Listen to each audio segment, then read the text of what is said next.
The National Butterfly Center is an outdoor butterfly conservatory located in the Rio Grande Valley in Mission, Texas, on the United States-Mexico border. The center works to preserve the 340 species of butterflies found in the area through habitat restoration. It is home to the largest and most diverse concentration of butterflies in the United States of America. In 2017, the center found itself in the middle of the border wall controversy when it filed a lawsuit against the Trump administration, alleging that federal officials had decided to build a border wall on the center's property without complying with existing law. Although President Biden halted construction of the border wall in January 2021 when he took office, right-wing conspiracy theories have made the preserve a focus of harassment, which has culminated in the National Butterfly Center announcing it was closing its doors indefinitely on February 3rd, 2022. Marianna Treviño-Wright is executive director of the National Butterfly Center. She appeared on Bradshaw Live in 2019 to discuss the border wall situation, and she is joining me again today to update us on the present situation. Thank you for coming on, Marianna. I know you're extraordinarily busy these days. Hi, Brad. First of all, tell everybody what the National Butterfly Center is. So the National Butterfly Center is a project of the National North American Butterfly Association. It is a nonprofit dedicated to helping people understand and appreciate the role that wild, free-flying butterflies play in healthy ecosystems. Life on planet Earth depends on butterflies. We're a 100-acre botanical garden. We are NABA's only physical plant, and it is a habitat restoration project, as you mentioned, where we show people, if you plant it, they will come. So how did you get involved with the National Butterfly Center? You're the executive director. I am a business development specialist, and I was hired by NABA to turn what began as Dr. Jeffrey Glassberg's avocation into a sustainable enterprise. Even though it is a nonprofit, we need to make payroll. We need to have income so that we can not only have staff, but pay our water and electric bills and fulfill our mission and hopefully do that for another 20 years and beyond. So I was not a scientist or a butterfly lover necessarily, but I did see the value in this endeavor and wanted to be a part of it.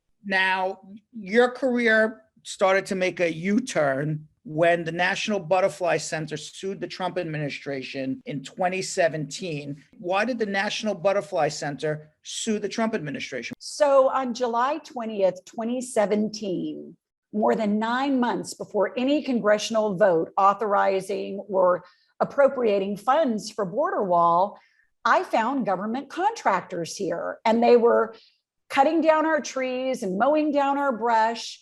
And when I confronted them, they said the government sent us to clear this land for border wall. Well, it was President Trump's signature, campaign promise. And the government has the right of eminent domain to seize private property for construction projects. And we honestly believed they would go through the legal process and do that here. But instead, they just showed up. They had no right of entry request made or granted. They had not waived all of the laws that have to be waived for border wall construction. And they had not sent a letter of notice, much less filed a lawsuit against us for the seizure of our land. So we said, whoa, you have to follow the law. And they didn't respond to our inquiries and our pushback. There's a 60-day administrative period where you give the government notice of your intent to sue because of some issue. They didn't respond to that. So yes, we filed suit against the government. You sued them for not following their own rules on how to take somebody's property. Exactly. They just came and took it. And we do that in immigration all the time. We always sue the government for not following their own rules. It's an Administrative Procedures Act claim. So you sued the government for not following the rules to clear the land to put up a wall. But why does it matter? What does the Butterfly Center care whether there's a wall put up on their property or not? We are right on the border, and we are in a section of land in the Rio Grande Valley that has been designated for conservation since 1970. It's the Lower Rio Grande Valley Wildlife Conservation Corridor, where a remnant of native habitat, less than 5% of our native habitat remains in South Texas. The majority of it is in this section. And it's exactly the area that's being bulldozed for border wall construction. So they're eliminating the tiny bit of native habitat left to support our native wildlife species. Let's watch a clip from 2019.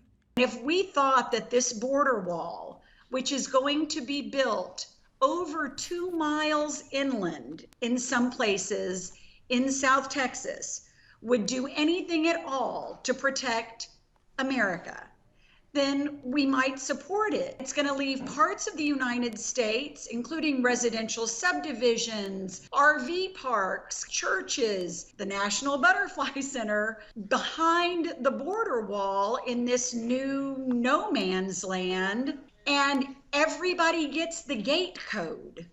So all of our members and 35,000 visitors each year are going to get the gate codes to the border wall.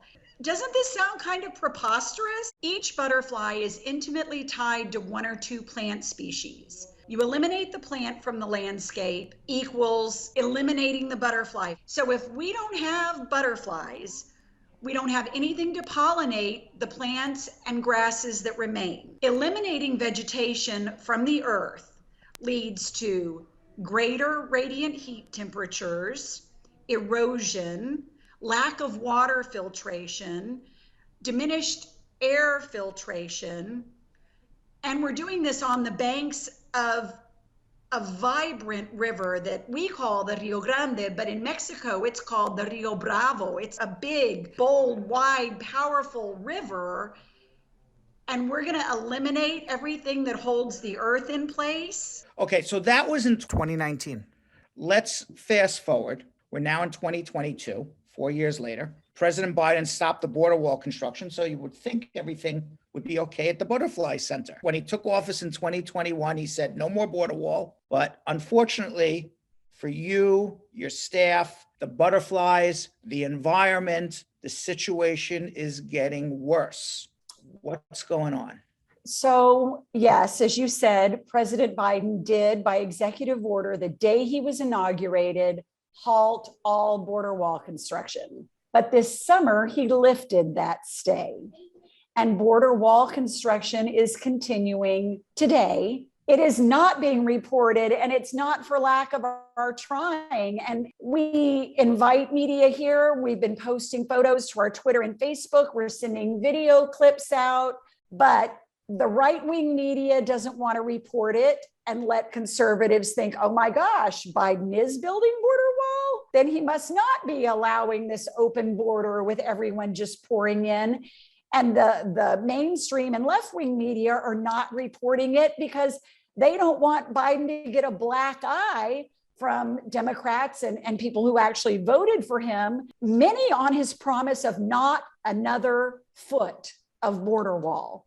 So if they were to learn that he's actually building border walls still, they would be appalled. And we actually need that. We need people to show up for us again. So what happened with the lawsuit against Trump? So our lawsuit against the Trump administration and Department of Homeland Security was summarily dismissed on February 14, 2019. We appealed that and won our appeal. Then the Justice Department under President Biden filed another motion to dismiss. The Biden administration is still fighting you on this. Yes. And that's because of the potential impacts of our lawsuit, which actually now involve our Fourth Amendment rights, our right to free access, enjoyment, and use of our property, to not have it seized de facto or otherwise without due process. You've lived in this area, this Rio Grande Valley area, border between Texas and Mexico. Have you ever walked out into the Butterfly Center and say, wow, I feel really unsafe here? No, Never. It is exactly the opposite. So why is it that everybody's coming here and say, build a wall? What's going on with all of this? What do you think? So we have to go back to that same time about in 2019. It was widely reported in May of 2019 that Jared Kushner, Trump's son-in-law, told the Oval Office full of GOP senators, we solved the butterfly thing. We saw that reported and thought, well, what the hell does that mean? How did Jared Kushner solve the butterfly thing? Well, apparently he solved it by unleashing Trump's former special advisor, Steve Bannon, and his psychological operation against us. They meaning Steve Bannon and these other right-wing conspiracy groups, I guess you would call them. So Steve Bannon and the We Build the Wall frontman, Brian Kolfage, came here and began using social media and their fake news websites like therundownnews.com and asserting that the National Butterfly Center was a cartel front, that we were not about environmental education or conservation, that we were trafficking drugs and human beings across the property, and that we were selling women and children specifically into sex slavery. They were using media, including, Steve Bannon's War Room program. And of course, all of these things then got widely reported, including in like the New York Times and the CBS Evening News. So you have protesters coming to the Butterfly Center, preventing people from coming to visit? We did not have regular protesters. We had the militias. And this is all because you sued the Trump administration because you don't want a border wall going across your property. Because they needed to follow their own laws. Right. Well, it actually has nothing to do with border wall. We fully expect border wall to be built here. We still expect the government to seize our land. The only thing was follow the law. But because we tried to hold them accountable, they targeted us. We embarrassed them, so they turned and unleashed fury on us. But also, by using us as the villain, they raised millions of dollars in dark money that we now know helped fund things like Stop the Steal and the January 6th insurrection. Specifically, two of We Build the Wall's employees, Dustin Stockton and Jennifer Lawrence, have already testified before the January 6th committee about their involvement in all of this. So now you all of a sudden, from taking a job to help bring awareness to the Butterfly Center, are now in the center of a huge political controversy, none of which is your making. Yeah, a completely contrived maelstrom that was intentionally deployed to defame and disparage us. You guys closed down. There was a rally recently. Tell us what happened at this rally and why you and your colleagues felt the need to close the National Butterfly Center, sadly. So let me kind of close the loop on that other lawsuit, the one against We Build the Wall. It is ongoing. And the defendants, We Build the Wall and Fisher Industries, that got $2.2 billion in taxpayer monies for government border wall as a result of his participation in We Build the Wall, and the local landowner, that lawsuit was pulled up to federal court where it did not belong. We fought for over 2 years to get it remanded to state court. On January 14th, we succeeded. We got the lawsuit against Bannon's We Build the Wall remanded to state court. 7 days later, a MAGA political candidate from Virginia, who has now admitted she was sent here, shows up parroting Brian Kolfage's memes, his photoshopped images of rafts deflated at our dock on the river, demanding that we open the property so she can go see the quote unquote illegals crossing the river to our property and being sex trafficked here. Wasn't your property already open to visitors at this point? It was, and So she you could have just came to be a visitor, paid a ticket and come in. but that wasn't her goal. She wasn't sent here to secretly search for evidence of illicit activity. She was sent here as a provocateur. I asked for her name. I got her name. I quickly Googled her. And at the same time, I'm listening in the reception area. There's some woman declaring very loudly that she's a Secret Service agent. And I don't know if you know any Secret Service agents or have ever interacted with them, but they don't declare that they're Secret Service. That's why they're called secret. And I can see online who this woman is, what she's running on, and what she's about. And I went out into the lobby and I told her, that she was not welcome here. This was private property and she needed to leave or we would call the police. You threw her out. You have this lawsuit pending. You're winning in court. And now they have this big rally. What was this rally? Leading this charge, at least the one in charge of this 3-day rally here, was Michael Flynn. The same Michael Flynn also who got indicted for failing to notify the government that he was working with the Russians. Yes. So he was leading this rally.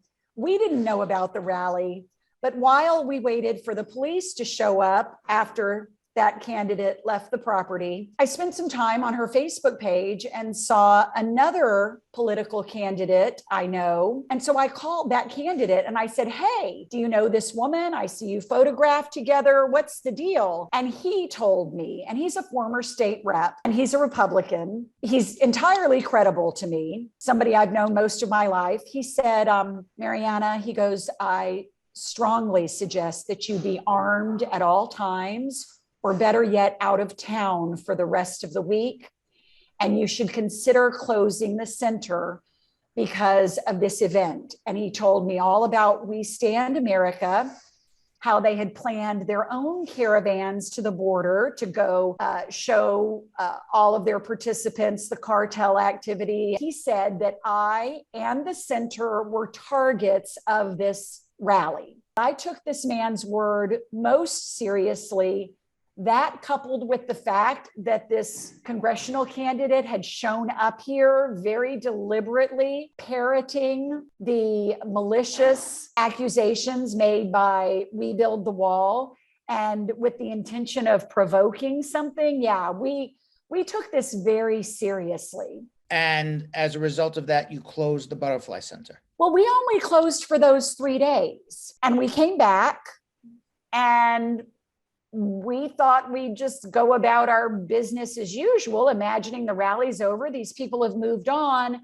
But then people began to send us the things that other political operatives associated with Trump had come here and filmed at the National Butterfly Center. And those videos and other messages that use us as a prop and a backdrop. So one particular video filmed by a woman who actually took the stage at the Stop the Steal rally on January 6th in Washington, D.C. She, with a political candidate from South Carolina, filmed a video out in front of the center where they explained the child sex trafficking and narcotic trafficking they allege is going on here. It scared us because of the pattern. These political operatives use a fire hose of falsehood to spread lies, inflammatory and awful, accusations in order to incite people. And this is all around the internet, millions and millions and millions of people seeing these videos. Exactly. And at Pizzagate, it provoked a man to go to Comet Pizza with firearms and shoot up the place because he was determined to rescue the children he believed, the non-existent children in the non-existent basement. And then We Build the Wall had their own 3-day rally and campaign celebrating the construction of their first wall project in Sunland Park, El Paso. And that had some impact we now know, on the young man from Plano's decision to drive to the Walmart in El Paso and massacre 22 people and wound 23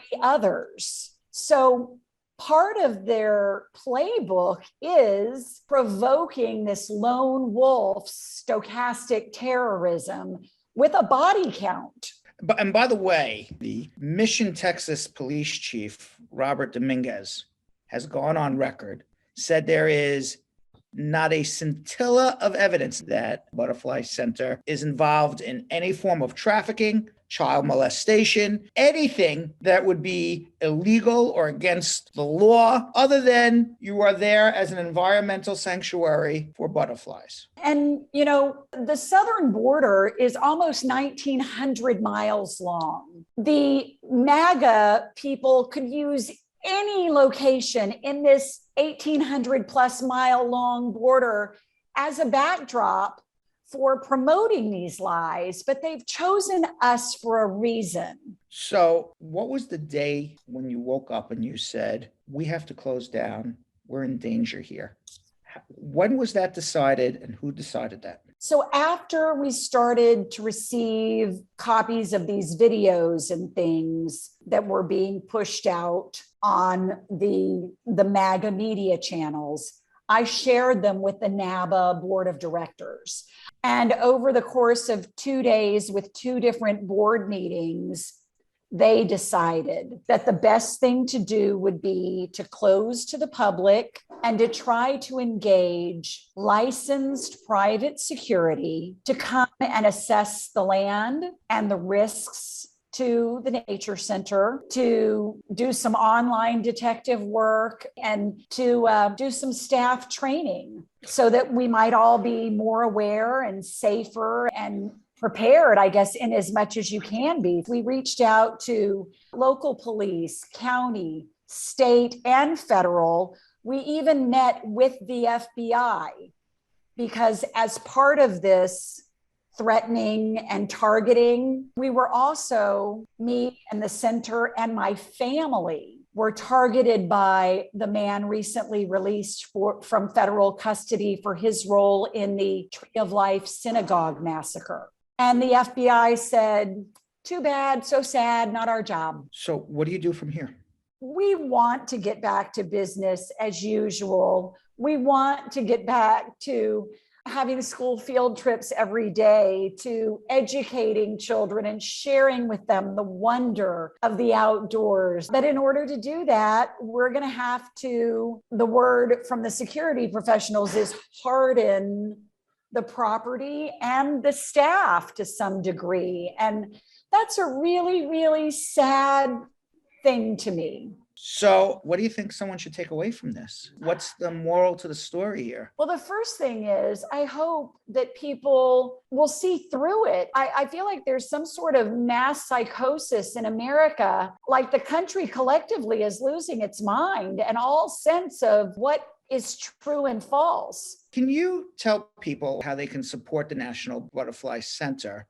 The board of directors made the decision to retain all staff during this shutdown and to continue to pay us. So donations or just joining the National Butterfly Center is a huge help. And your membership to the Butterfly Center actually comes with reciprocal benefits to about 400 other nature centers, zoos, gardens, and arboretums across the country. So that would be a huge help to keep us on track because during this nearly 2-month shutdown, we've had no income. And it's spring. Normally we would be selling plants, we would have school field trips coming, and instead we're closed to the public. What would happen if there is no National Butterfly Center? People now know, I think, that bees are fundamental to the food chain. That bees pollinate about 1/3 of all the foods we consume. People don't know that butterflies pollinate all the other green stuff, the grass and the wildflowers, the flowering shrubs and trees. And those things not only hold soil in place against wind and water erosion, but they reduce the radiant heat from the sun in a time of global warming. They filter our water, they filter our air, they produce oxygen. And if we didn't have the grasses and the plants, we're that much closer to destruction of planet Earth. So we all need to be planting our native plants for our native butterflies wherever we are. Well, it's sad to hear what's going on from a personal level, that anyone should have to go through this, just trying to work and, make a living and try to do good for the world, making an environmental sanctuary for butterflies to go through this. It's very sad. I feel bad for you and everybody associated with the Butterfly Center. Thank you. I just hope it works out positive for you and the entire National Butterfly Center. We are a show about American dreams. Tell us what your American dream is. My particular American dream is that we all be kind and welcoming, and that we extend the same sort of empathy and generosity to immigrants and people of color that you see an outpouring of right now for the Ukrainian peoples. I wish that in America, all men and women were truly equal. Well, Marianna Treviño-Wright, Executive Director, National Butterfly Center, thank you very much for coming on. Sorry you're coming on under such circumstances. I hope next time you come on, we have a happier story. I pray for you and the National Butterfly Center and everybody associated with it. I invite everyone from everywhere in the country and in the world to visit the borderlands. If you can come to Mission, great. We'd love to see you. But the borderlands as a whole, as I've said, are this vast, diverse, rich, amazing, incredible part of the United States. And we need the people of the United States to speak for us and to stand up for the borderlands, because our elected officials do not. Thank you so much, Brad. Thank you. Thank you.